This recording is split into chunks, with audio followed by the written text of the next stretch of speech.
Hello दोस्तों, आप सबका इस फिजिक्स एजुकेशन हब में हार्दिक स्वागत है। और आज हम बात कर रहे हैं प्रतिरोध की कि प्रतिरोध क्या होता है बेटा। तो कोई भी पदार्थ है उसमें विद्युत धारा के मार्ग में अगर अवरोध उत्पन्न हो रहा है तो उसे कहा जाता है प्रतिरोध। और ये प्रतिरोध है, इसका मात्रक होता है बेटा ओम।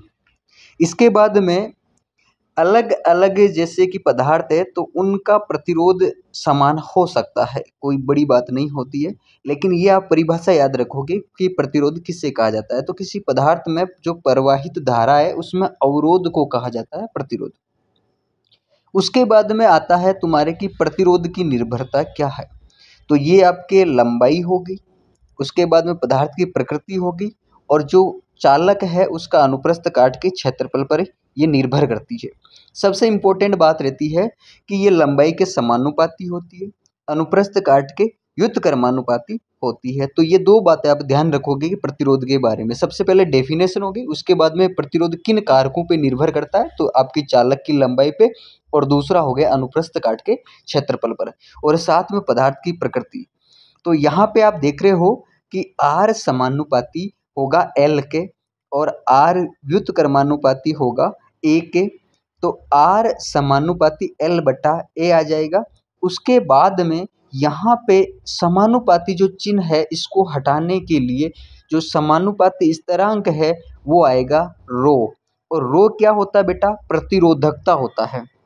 रो आपकी प्रतिरोधकता होता है।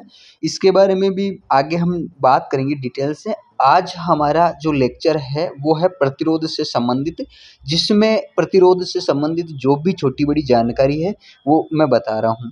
तो हमने सबसे पहले प्रतिरोध की परिभाषा देखी, प्रतिरोध किन कारकों पे निर्भर करता है। उसके बाद में यहाँ देख रहे हैं कि जो प्रतिरोध है वो किन कारकों पे निर्भर करता है। तो लंबाई हो गया, अनुप्रस्थ काट के क्षेत्रफल पर हो गया, और प्रकृति उस पदार्थ की प्रकृति पर हो गया।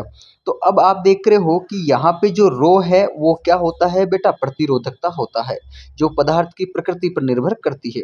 और इस प्रतिरोधकता का जो मात्रक है, जो रो की हम बात कर रहे हैं, इसका मात्रक होता है ओम इंटू मीटर। और प्रतिरोध का मात्रक क्या होता है, वोल्ट इंटू एम्पियर, जिसको क्या कहा जाता है, ओम कहा जाता है। वोल्ट प्रति एम्पियर, जिसको क्या कहा जाता है, ओम कहा जाता है।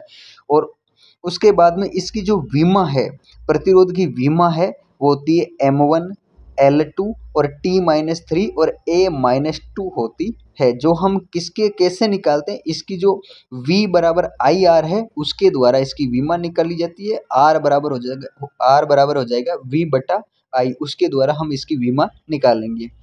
तो प्रतिरोध का जो मात्रक है वो तुम कमेंट के अंदर बताओगे कि प्रतिरोध का मात्रक क्या होता है, और उसके बाद में इसकी विमा भी लिखोगे कि विमा क्या होती है। तो ये छोटा सा हमारा लेक्चर था। धन्यवाद।